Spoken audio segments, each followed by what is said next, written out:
messages. They're not attached to any document, and they were not filed at all with the Department of Civil Rights in the state of California. Screenshots and photos are stored in iCloud. Bryan Freedman just exposed Blake Lively and Ryan Reynolds after their conveniently deleted evidence got fully restored and thrown back in their faces. Had she disclosed those in August, Stephanie would be violating her confidentiality agreement with her and Wayfair, who was her client at the time. They really thought wiping messages and tampering with screenshots would survive a legal audit in 2025. Now, the same proof they tried to bury is the exact thing that's about to bury them. And it's just odd because the 99.9% of these documents and these text messages are in this data form that are extracted from Cellbrite, which is a data extractor forensic tool. Blake Lively thought she could play the press like a piano, and for a while, it worked. In December, she quietly slipped a batch of so-called evidence to top media outlets like the LA Times and New York Times. Back in December, Blake sent out a press pack to different media outlets and provided them an attachment of screenshots that were never actually submitted to the CRD. These weren't just any screenshots. They were carefully selected text messages, cropped and curated to frame her as the victim. Headlines were written. Sympathy was stirred. The story was that Blake had been targeted, harassed, and unfairly dragged through the mud. But here's the twist. Not a single one of those screenshots made it into her actual legal complaint. Not one. What if I told you that in December, the LA Times published with an attachment an exhibit that included pages of text messages that are not a part of her complaint today, Blake's complaint? Why would someone hand over screenshots to the press but not submit them in court? Simple. Because in court, there are rules. Evidence has to be verified, filed, and cross-examined. And also go as far back as May of 2024. And what if I told you that none of those text messages were actually in the CRD complaint, nor were they filed with the CRD? But in the media, it just needs to look convincing. That's what Blake counted on. Her press pack wasn't about proving a case. It was about controlling the story. And for a hot minute, she pulled it off, until the lawyers got involved. And yet, some of these text messages also refute many of her claims about a smear campaign. That's when Bryan Freedman stepped in and tore the whole thing apart. His team ran the receipts. They reviewed every document submitted to the California Department of Civil Rights, and surprise, those screenshots, nowhere to be found. They weren't part of her complaint. They weren't attached to any official exhibit. The reason why Justin Baldoni and Wayfair are so confident in their case is because they know that no smear campaign happened. They were floating in the wind, used to sway public opinion, but deliberately kept out of the legal process.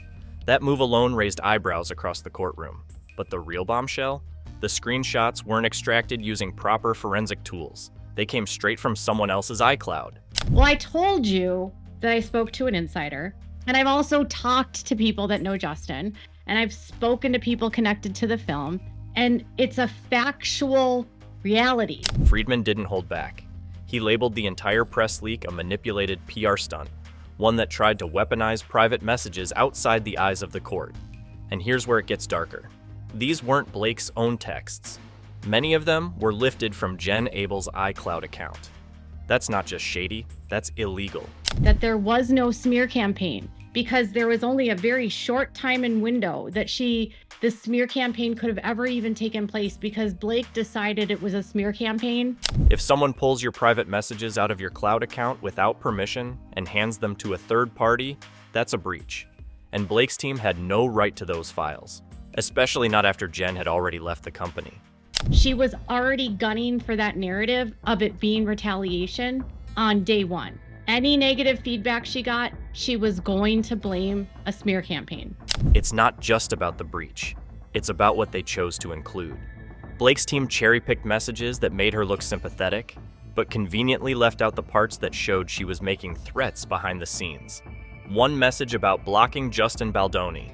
because of the retaliation clause that she put in her 17-point agreement, which meant that she would be able to sue Justin Baldoni. Another where Blake allegedly threatened to withhold her contract if she didn't get her way. None of that made it into the press drops. They only leaked the drama that painted her as the underdog.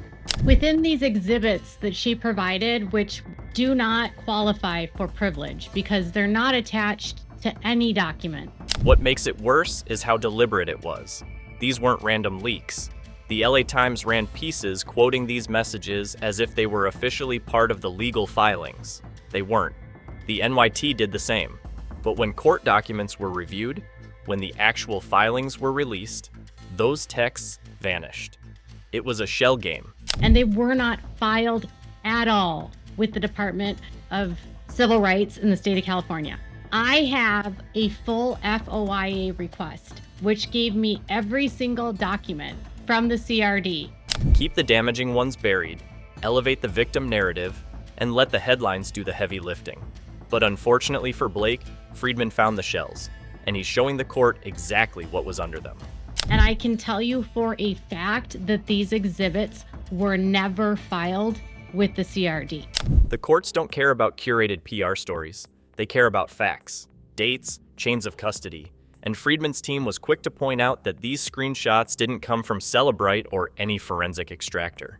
They were raw, unverified, and pulled from private iCloud backups. That's how they caught the trail. These were published by the LA Times, and they were also attached in the New York Times. And on the very first page of this, some of the screenshots had weird timestamps, like today at 12:06 p.m., which doesn't exist in static legal files. That only shows up when you take a screenshot in real time, which means whoever accessed them was actively inside the iCloud account, likely Jen Abels, at that exact moment. A text message that she literally is ignoring and proves Ryan Reynolds' involvement. And it also proves why Mr. Baldoni, Justin, began documenting everything that was happening. So now the tables have turned. What was meant to be a quiet press advantage has become a legal liability. The court sees the difference between real evidence and media bait. And what Blake called her evidence now looks more like theft. Freedman's making it clear. This isn't just about missing paperwork. This is about digital intrusion, manipulated timelines, and a team that tried to spin the narrative outside the bounds of the law. I mean, they had been before, but they got even more into documentation of all communications because of what was happening and the threats that they were receiving. And now that the deleted trail has been restored, thanks to court-ordered access and subpoenaed metadata, there's no hiding anymore. Every message Blake's team tried to leak, redact, or bury is back. And this time, it's going before a judge, not a headline. When they were fighting over the cut of the film, and Blake was fighting about editing. On May 17th, 2024, Ryan Reynolds blocked Justin Baldoni. Not after an alleged incident, not after a scandal, but while they were fighting over who got to control the final cut of a movie. That single digital move, unfollow, block, vanish, wasn't personal. It was political. Internal messages confirm this wasn't about misconduct. And they were doing these screenings to see whose cut would be won and like what audience liked better. Was it going to be Justin's cut or Blake's cut? And when she was making all of these threats about not putting Taylor Swift's song in the trailer, withholding signing her contract, arguing about, getting more time with an editor. It was about money, about marketing, about power, and above all, it was about Blake Lively's desperation to own the final edit of the film, an edit that frankly didn't land with test audiences. They were trying to get more and more control over the film. And on May 17th, the very first text message of her exhibits, Jen Abel sends a text message to Justin Baldoni. In a thread dated May 17th, Jen Abel messaged Justin with the words, "He blocked you? Is he a 12-year-old girl?" Her sarcasm was covering something real, pure strategy. Jen went on to say, This kind of behavior is ridiculous, and part of the whole plan to keep chipping away at you because they know you will notice this kind of stuff and then likely acquiesce more to her demands. We can put the plan down on paper and work with Jamie and Ashmi to make sure we have all the documentation needed of what happened on set, who witnessed what, and who would be allies to go on background if needed to shut down her claims. That's not a guess. That's from the very first text Blake's own team submitted in their so-called evidence bundle. And that date? It matches the same weekend tensions exploded behind the scenes over editing control. May 17th, Ryan Reynolds blocked Justin Baldoni. Ryan blocked him. And it was because he was refusing to acquiesce to their demands. And those were threats coming up about what? We're going to go to who? The New York Times, and we're going to sue you for what? Sexual harassment? We're going to tell them what you did on the set? The real context came in between May 13th and May 20th. On May 13th, Sony and Wayfair conducted official audience testing of Justin Baldoni's version of the film. The response was overwhelming. According to internal reports, it scored 94% with women under 35, and 74% of audiences said they would recommend it. And perhaps people weren't even really paying attention because, I don't know, they just weren't paying attention. Why would he have blocked him? Well, because on May 13th, Sony and Wayfair, they did an official audience test score of his cut. He scored 94% with females under 35. Just 3 days later, on May 16th, the trailer was released publicly. And then, on May 18th, Blake held a separate friends and family screening of her cut in New York. That version? She never shared audience feedback. The silence was telling. 74% of the people that saw the film would recommend it. 94%. May 16th, they released the trailer, The World. May 18th, Lively hosts a friends and family screening of her cut in New York. She does not share any audience feedback with Baldoni or the studios. By May 20th, things escalated. Blake threatened to pull back from promoting the film. She hinted she'd end Baldoni's career unless she got what she wanted. A second round of testing was done for both versions, and the results only made things worse for her. Blake's edit scored 82%, while Justin's still held at 94%. Worse, only 59% of respondents said they would recommend her version. Ryan blocked him when they were fighting over who was going to get the cut of the film, which has nothing to do with sexual harassment. Nothing. They were fighting about Blake getting the cut of this film at that point in time. May 18th, they even have it on the calendar, friends and family in New York. By May 20th, Lively threats to withhold promotion of the film, as well as her barely veiled threat to end Baldoni's career with a slew of false accusations. At that point, Ryan's May 17th block made perfect sense. He wasn't defending his wife's honor. He was protecting their investment. Whoever controlled the edit would control the story, the marketing, and the paycheck. Terrified of what they were going to do to him, not him retaliating against her. I also noticed within her CRD complaint and her amended complaint and her third complaint, I don't know, she's had a million complaints. This wasn't some emotional move. It was a business decision. The kind that usually happens in boardrooms, not DMs. Blake had ambitions for a directorial debut. That failed. So she pivoted, pushing herself as a producer. Ryan was already set to benefit if Blake got control of the marketing phase, and that's exactly what the block signaled. You're not part of our version. She has evidence that is extracted from Cellbrite, which is a forensic tool. And then she also has actual screenshots which would have been taken off the phone. Because if we rewind to before the edit war, the seeds of Blake's smear campaign claim had already been planted. In fact, they were written into the contract. Blake's legal agreement, yes, her own contract, included a retaliation clause in a 17-point list. That clause gave her legal grounds to sue if she felt retaliated against. And guess what? The moment the edit didn't go her way, she pulled the trigger. That there were two separate formats used to extract data from that phone, suggesting that she had two separate methods that provided her information, meaning before it was ever forensically extracted, she was given screenshots. Her team didn't need an actual incident. They needed a setup. The retaliation clause meant anything could be framed as payback. If the studio didn't back her version, retaliation. If marketing favored Justin's cut, retaliation. If the trailer didn't highlight her enough, you get the picture. And when internal texts from May 17th reveal Blake's team already preparing a document timeline, a list of witnesses, and potential background sources to go public if needed, you know this wasn't reactionary. It was rehearsed. She has a screenshot in there, the exhibits, where it's, I don't even know, it doesn't have a date. It's got to be maybe in August, and it's between Justin and Jen. The photo is a screenshot because it was obviously taken on the phone because it says today at 6:15 a.m. And there's no way that Blake had access to this phone. Let's not forget what Jen Abel said in the same thread. We can put the plan down on paper and work with Jamie and Ashmi to make sure we have all the documentation needed of what happened on set, who witnessed what, and who would be allies. That's not damage control. That's blueprinting a legal hit job.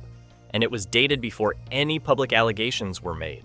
And here's what the text message is about. The documents that were sent by Melissa Nathan to go over their strategy for how to manage the PR and the crisis that was coming their way with the release of the film.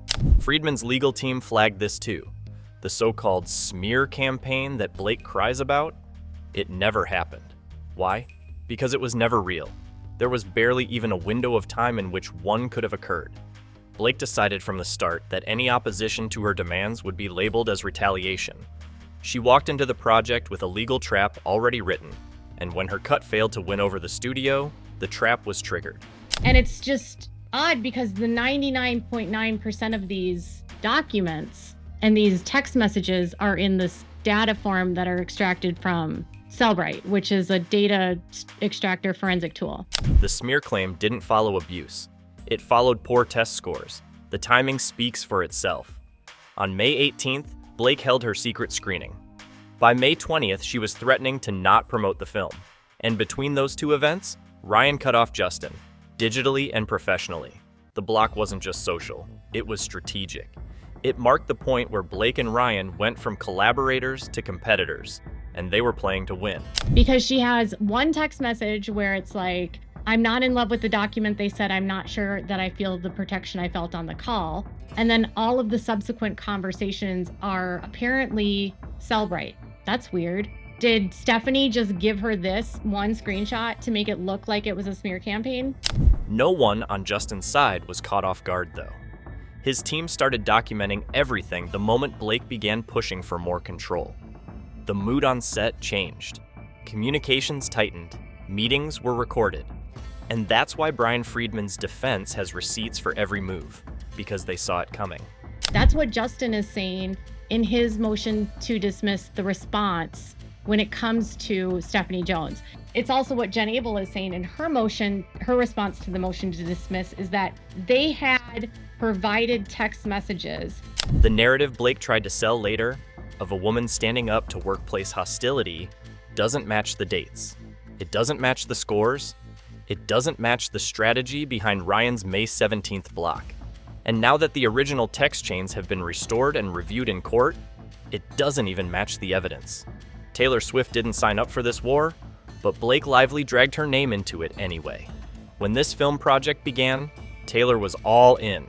Feels like a big, beautiful summer movie, but like we didn't have any budget. So there were a lot of favors and a lot of begging. And your niece for Taylor? I mean, honestly, she was with me on this experience the whole time. According to on-record commentary from production insiders, she allowed her song to be used, even though the budget for music was non-existent. There were no expensive licensing fees, no formal deal sweeteners. Taylor did it because she was emotionally invested in the project. She stood beside the filmmakers until that support was turned into leverage. All throughout it, so like she really lived this with me. Yeah, she was, she's a person who shows up for you, and I'm so grateful to have that love and that support. But behind the scenes, as documented in internal communications from Justin Baldoni's team, Blake Lively allegedly used Taylor's song as a bargaining chip. When the battle over who would control the final cut of the movie reached its boiling point, Blake made her move. She allegedly threatened to withhold Taylor's music from the trailer if her demands weren't met. This wasn't a subtle hint. It was a direct pressure tactic designed to corner the studio and Justin into conceding power. But yeah, there were other people too that I had to call and beg, and people that said no. I don't know what that means. So if somebody has a dictionary, I would love to find the definition of that. It's so confusing to me. No, we just begged to get a lot of the songs in the movie, songs that we couldn't afford. But Taylor's song wasn't just a track. It was the emotional heartbeat of the trailer. It gave the film its final polish. Blake understood this perfectly. That's why she waited until the edit wars began to bring the music rights into the equation. Internally, Justin's team viewed this as coercion disguised as negotiation. Her team had already lost the audience test battle. Justin's version outperformed hers by a wide margin. So now, she pulled the one card that wasn't about numbers. It was about influence. Because had she disclosed those in August, Stephanie would be violating her confidentiality agreement with her and Wayfair, who was her client at the time. The coercive nature of this threat wasn't just inferred. It was documented. Internal communications dated between May 18th and May 20th mentioned Blake's threats to withhold signing the contract and pull Taylor's track unless she got additional editing privileges. One message, reviewed by Wayfair's legal counsel, confirmed that she made Taylor's participation conditional. That's not legal negotiation. That's blackmail using someone else's name. But Blake and Stephanie actually screwed up, because Wayfair in their timeline of relevant events actually shows the text message screenshot that Blake put in those exhibits. And what makes it worse is that Taylor had no idea she was being used as a pawn. There is no indication, none, that Swift gave Blake permission to use her name as leverage. This wasn't about protecting art. It was about controlling the product and punishing the director who wouldn't cave. Blake's manipulation of a friend's generosity to extract power from a film team she didn't trust is one of the darkest plays in this entire sum. And it's clear that Jen Abel took a screenshot of that and then sent it to Melissa Nathan that same day. And so she sent a screenshot of what Justin told her, and then they have it in their timeline of relevant events, which shows the full context of Jen sending this text to Melissa to show her what Justin is saying. Meanwhile, the other half of the operation, Stephanie Jones and Blake's legal team, was engaging in a completely separate violation: real-time iCloud surveillance. The device in question? A company phone previously used by Jennifer Abel. The problem? After Abel left the company, her iCloud remained connected to that device. That means text messages, call logs, and photos continued syncing to a phone now controlled by Blake's team. Data still belongs to the employee. Something I noticed also is they wrote, Abel asserts statutory claims arising from her unauthorized access, copying, and dissemination of her private communications and data purloined from her confiscated cell phone. Federal and state law prohibits the unauthorized accessing, copying, and disseminating an individual's private text messages and emails without consent. This wasn't a vague accusation. It was proven using metadata, timestamp discrepancies, and Apple's own iCloud syncing behavior. The most damning piece of evidence? A screenshot submitted by Blake's side, dated August 5th, with the timestamp today at 12:06 p.m. That line alone confirmed the message was captured in real time, not extracted from historical data. This wasn't a forensic backup. This was live monitoring of a former employee's communications. And it happened after she was terminated. The fact that JonesWorks owned the iPhone did not vest JonesWorks with right to extract her personal data from a non-JonesWorks cloud account without consent, which Abel never gave. Under both federal and California law, this is an unambiguous privacy violation. Specifically, the Stored Communications Act, SCA, and the Federal Wiretap Act prohibit any interception of digital communications after an employee has left a company, especially if the data comes from a personal cloud account like Apple iCloud. The key detail? Stephanie Jones had no formal policy in place that defined personal versus business use for that phone.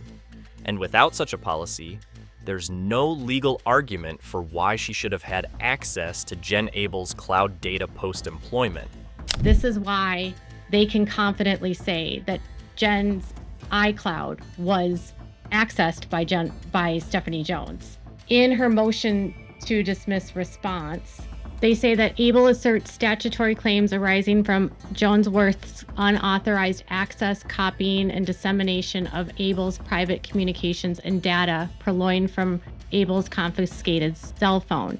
Bryan Freedman didn't mince words when addressing this in court filings. He called it a federal privacy breach, not a miscommunication, not a clerical error, but a calculated decision to spy on a former employee in order to feed Blake's legal strategy. And the court? They agreed. This wasn't a case of misunderstood device ownership. It was a deliberate act of surveillance confirmed by timestamps and digital footprints. Federal and state law prohibits the unauthorized access, copying, and disseminating of an individual's private text messages and emails without consent. Jen Abel's legal team also confirmed that the screenshots Blake submitted were not part of a Cellebrite extraction, the industry-standard forensic tool used for collecting legal evidence. Instead, those images were pulled from the photo library stored on Abel's iCloud. One particular screenshot, featuring a message from Justin Baldoni referencing a Hailey Bieber article, was not stored on the phone. It was stored in Jen's cloud-based photo history. And that file was not available to anyone unless they were accessing her iCloud directly. How would she know that another device is connected to her iCloud? It's easy. On your current iCloud, you can go into the settings on your phone or any device connected to it and see what devices are still connected to your iPhone. This wasn't just invasive, it was strategic. Blake's legal complaint depended on documents and messages that her team didn't legally own. And yet, those materials were sent to major publications like the LA Times and New York Times, used to frame the narrative in public, without ever being submitted to the court.